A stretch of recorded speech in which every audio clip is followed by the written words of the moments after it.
Welcome to the Steve Show. Today I have Gabriel Schandl from Austria, and we're going to talk about making the change in your life. He went from having a long career, 15 years, and then he made a change so that he could be more with his family and have more of the life that he wants, and we're going to talk about that.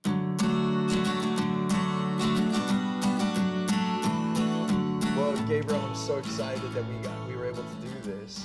Actually, Gabriel is one of the reasons I put this all together, because when I met Gabriel, I was like, oh, I wish I had my crew here so I could have you on the show. Yeah. And then I made phone calls and got crew, amazing crew. Hey crew, thank you. And they put this all together so we can do this interview while he's here, because Gabriel is from Austria, and so here we are in the United States, in Florida, at the National Speakers Association conference, and so I'm grateful that we have this opportunity. And the reason is because we've both had similar insights to life and living now, not waiting for something, not waiting for our career to hit a point, not waiting for money and then have the life we want. You're living it now. So I'm curious, can you explain a little bit of how you've created your lifestyle for your family and to be able to still have your business? So thank you for having me here. And it's exciting because I had times when I was just frustrated, and even though I had tons of work, I mean, work is in every time so much we have to do, but I was frustrated because it became a routine. And I just thought about how was it in times when I felt the motivation and what was different back then. Right. And I realized that I just stopped learning, and I stopped to spend time with the most important people in my life. This is family and this is friends. So I started to change that. And from that time on, it went better and better and better. Wow. Yeah. And what was the turning point? Like, what made you, because it sounds like you were, I know it's been an evolution, it sounds like better and better and better, but what was the point when you decided, okay, this isn't for me anymore and I'm gonna change? Yeah, I had the success and I had the money, but I wasn't fulfilled. I wasn't happy in the inner side, you know what I mean? And that was the point. It was a couple of years before, I think it was 5 or 6 years before, when I felt it. So I decided I have to change it, and I left my whole trainer team. We founded a team with 10 trainers, and we had lots to do, seminars, giving speeches, doing education. And I left them because I said to them, friends, I have to go, I have to start new. I have to start something new. And I understood that, so I started completely new. Wow. And I learned again, I went into seminars again, I started traveling again. So I invented myself completely, and that was the point 5 years ago, which helped me to be motivated again. Wow. Yeah. And what, I'm just curious, because, you know, so many people, you know, and as they're watching right now, they're thinking, well, how did you do it? I mean, was it scary? Did you like second guess the decision, or were you all in? Like, I mean, when you left and you said I have to start all over, like, what was that feeling? How did it? Yeah. I have to admit, it was a bit scary, yeah, because you cannot take every client with you. You have to start fresh from the beginning, and it was hard, and it still is. But I love it. I love the challenge. Yeah. You know, in the team, we support each other, and I received calls, I have work for you, I have a seminar, I cannot do it, do you want to have it? So it was kind of exchange, and we all were booked for the whole year, a year in advance. So I don't have that, but I'm enjoying my new freedom now and having the time with my family I love, and business is still running. So beautiful. Yeah. I know, isn't that amazing? Like, I remember that when I decided that I was gonna even force, there was a moment I said, you know what, I'm gonna do less business, and it's okay, because I want my family's now, like my kids are gonna grow up, this time is gonna pass, right? Absolutely. And the crazy thing is, business kept going. In fact, it's gotten bigger. Yeah. Right? And how is that? Like, you just look at it and you're like, wow, how did it work? It's just because I forced myself to think differently, you know, to make that decision. You know, so how have you designed your life so that you can still have your business and have the success, so you can travel with your family, you have the money to go on holidays, you have those things, and yet you're still having the quality time with your children and with your wife. Like, can you share how did you start to design that? That's a good question, and I think it started all with my new thinking, because we are able to bring work at home, but we are not able to bring our kids into work. And why not change that? Right. So I started to figure out a way how I could take my kids with me, especially when I was booked on weekends. So when they didn't have to go to school, right? Because most of our time is traveling, right? Going to a gig is a couple of hours in the train or in the car or in the plane, so, and in the hotel. Right. So I just took one of them with me, and during giving the speech, someone from the hotel took care of my kids. So I once tried to bring them into the seminar and into my speech, but it was in the evening, and he started to fall asleep. So that stressed me a bit on the stage when I saw that. So I stopped doing that. So whenever I give a speech, someone else is taking care of him and playing and having fun. Beautiful. And you can organize it. I mean, if you want, you find a way, right? That's right. So, and that's what you are doing too, and you're doing great. And I loved it, what you were doing and starting. Right. Well, thank you so much. And I'm much like Gabriel. Now you can see why we hit it off. And I said you have to be on my show, because I always look for different perspectives, but that are doing very similar things, and how much you care for your family. So, right now my kid, we're in Orlando, so all three of my kids are in the parks. They're going to the Magic Kingdom and having fun, and then we're able to. So they're out having fun right now while we're doing this interview, and then I get to have dinner with them. I get to, I get to be with them. So it's. And it's taken change. I never thought that I would homeschool my children. My son did go into traditional schooling at first, but then my wife and I made the decision. We said being together is more important. And I was so worried about getting the proper education, or is he going to have the social skills? My son and my daughters, they get to meet amazing people. And I know you haven't got to meet them yet, but when you do, you're someone I would want them to be around, because you're another role model. And my kids have so many teachers now, and amazing people that they're learning from the best experts, So, when my son was, he wanted to do fencing and different things, and we got, it was an award-winning, champion fencer that he got to work with. He did jiu-jitsu. When it comes to music, playing with different people, and all of the education that comes around other things too, and then just travel. Yeah. That's one of the best things ever, And what you think is great, because I think one of the most important tasks of us parents is to support our kids and finding out which talents they have and supporting them. One of our eldest sons, he loves sports. So almost every day in the evening, he's kind of playing soccer or table tennis or basketball or running. And I love to see him competing, and he's coming home, Dad, I won again. Right. And we did a competition together, and actually he ran the 4 miles faster than me with his 11 years. Wow. So, and in the beginning I told him, don't run my tempo, so go, take it easy.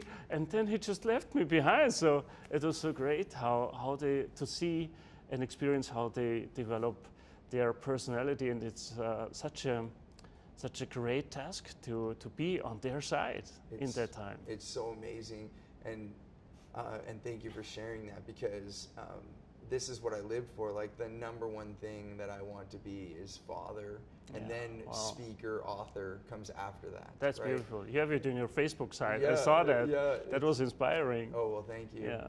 And you're doing that too. And when how much our children teach us. Yeah.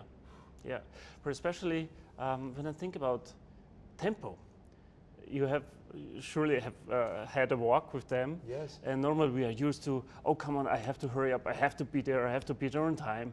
But then one of our kids finds something on the floor or sees something and want to talk about it. So that's cool to slow down a little bit and live in the moment. That's what they are, for me, a role model. And I love them, not only for that, but that's so good, because otherwise we just would go from one appointment to the other and to the next, and I love them. And then life goes by. Yeah. I felt the same when I was working. I didn't stop and smell the roses, and my wife would always say, "Oh, did you see this or that?" And I would even not see it. Like we were just talking about when we're on the walk, and now, and that still may happen to me here and there, but now I'm so much more in the moment, and you know, and even think of the moment. We call it the present, right? And a present is a gift. Absolutely. Right? I don't think there's a coincidence that that word is aligned, you know? And I don't know what that would be in German, but does that align the same when you say the present time? Is it the same or no? Not absolutely, but I know what you mean. So this is a gift. Yeah, yeah. And another example that comes into my mind is when one of our youngest, he's 4 years old, he came into my office and he sat there on the chair and started to turn himself on the chair and played and had fun. And I, in my stupid parent matter, was saying to him, "Stop doing that. That's not a playground." And I looked at me and said, "Yeah, that's a playground. So, and I thought about that. He's right. Yeah. Why not have a playground for us adults in the office? I mean, another example where I said, "Okay, sorry, you're right. So keep on turning if you want. Why not?" So. I know, and I catch myself doing that too. I'm like, you know, when I grew up, we always thought there's a time to play and there's a time to be serious, and that's what was told to me all the time. And I've caught myself going to say that, and I'm like, wait a minute, why? Yeah. Like, let's live right now. Yeah. We are missing all that fun in our jobs, and of course we have to be serious, but why not include the fun? So you're the end guy, combine things, I love that, so why not give your best and have a good time? That's it. Yeah. And you know, I even tell clients, if we're not going to have fun, we're not meant to work together. You know, it's not my choice. If someone's like, "Oh, we're only going to work and then we're going to," I'm like, you know, maybe we're not a good fit. Yeah. I had some clients, big companies, and they sent some participants into my seminars, and the first thing they asked me was if we could stop earlier today. So that was the first question in the morning. Wow. So then I thought, okay, maybe this will not go together very well. And but other colleagues said, okay, give them to me, I will do my job. And I love my job so much that I want to give them, I want to that they can learn and experience a good time. So we have to focus really on the talents we have, and having a good time with that together with our clients. Yeah, that's key what you just said. Focusing on your talents. There's some people, they go to their weakest point and work and focus on that, and they could be better at it. Absolutely. But how much life will you give away? Yeah. And you know, so what I've noticed is I'm following how I feel, like in my heart. And when things are really hard or it's not working out or it's painful, that's my mind. Now I notice it as stop. Like, look around. There's got to be an easier way. Just like every way. Like in Europe, you could take the train, you could take the car, you could fly, you know, and they all can get you there. You have to choose which one's right for you. Yeah, absolutely. Right. And I love the sentence, do more of what makes you happy. Yes. And maybe for some of us that sounds scary, but isn't it even more scary to remain in a job you don't love? Oh my I mean, gosh, people are stressed, they have mental breakdowns, they have physical or illnesses. And why is that? Because we do work we don't like, and so we become ill. And that's not the way it is meant, I think. And I would love to change that. I believe the same.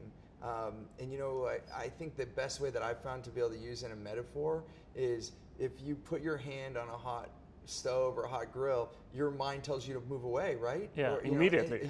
Right.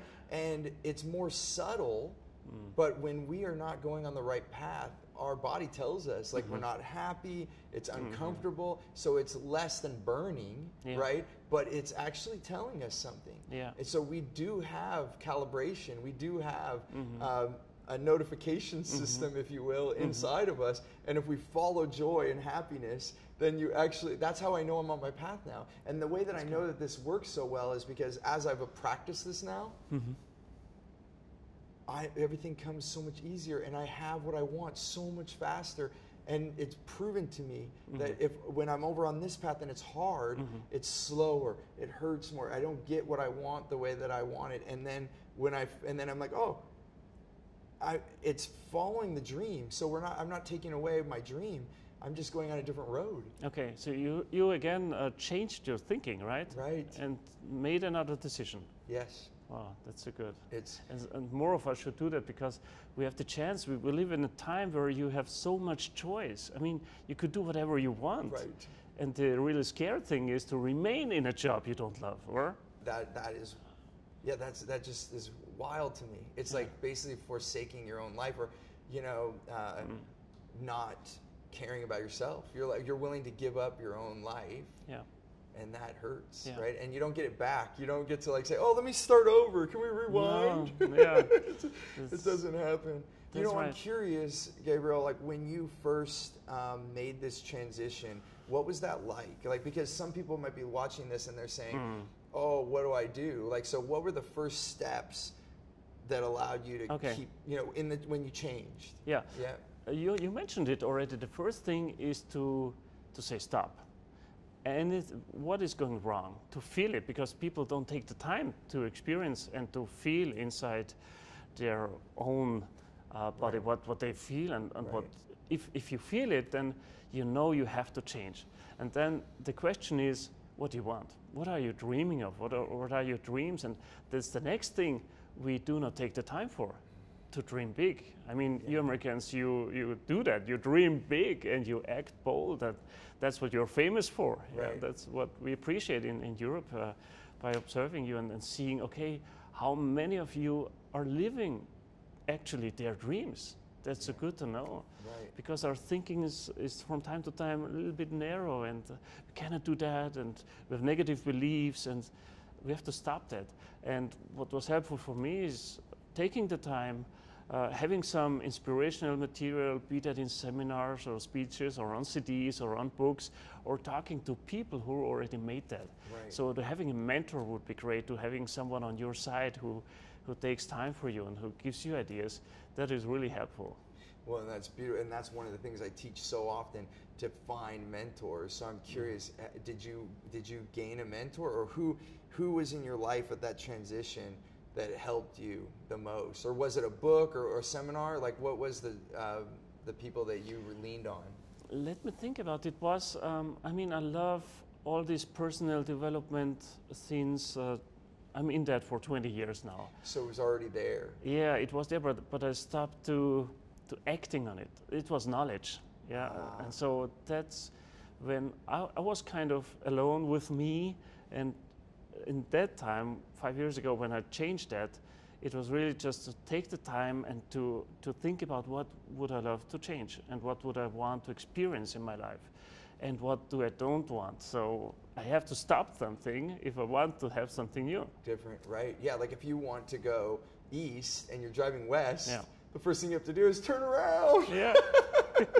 Turn around, and that's what you. And so what I'm hearing is you were around, because you were in the training business, the seminar business. You already had all this around you, Yeah. and something clicked and said, "Hey, do what we know." Absolutely. Okay. Yeah, that's it. Yeah. Absolutely. And I think I can definitely relate to that. Can you relate to that? Because how long, if you know something, that's what happens too. We know we should do something, and then we don't, because we think we can't, or we're afraid. Therefore, we need others. We need someone who is telling us, okay, come on, you can do that, who believes in us. Right. And we need to hear it 5 times, we need to hear it 10 times, we need to hear it maybe 50 times. Right. But maybe at the 48th times, you're starting to doing it. Yeah. So we are social beings, and we are not meant to live or be alone. Right. So we should take or accept help, or asking for help. Right. And that's what you do now. You help people to perform at a higher level, so that they can have, because if you perform at a higher level in everything that you do, then you can perform at a higher level as a father. Yeah. You can perform a higher level in your work, and you get more done in less time. Is that exactly? Yeah. That's it.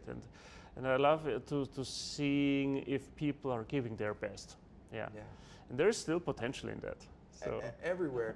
Yeah, if you ask an audience to clap as loud as they can, and you're as loud as you can, that should be the maximum, right? And then you say, okay, thank you, thank you. Okay, now I want to do it even louder, right? And they go louder, and you could do that 3 or 4 or 5 times, and everyone will get louder. So there is no maximum. That's you can right. always go to the next step, right? It's an infinite, right?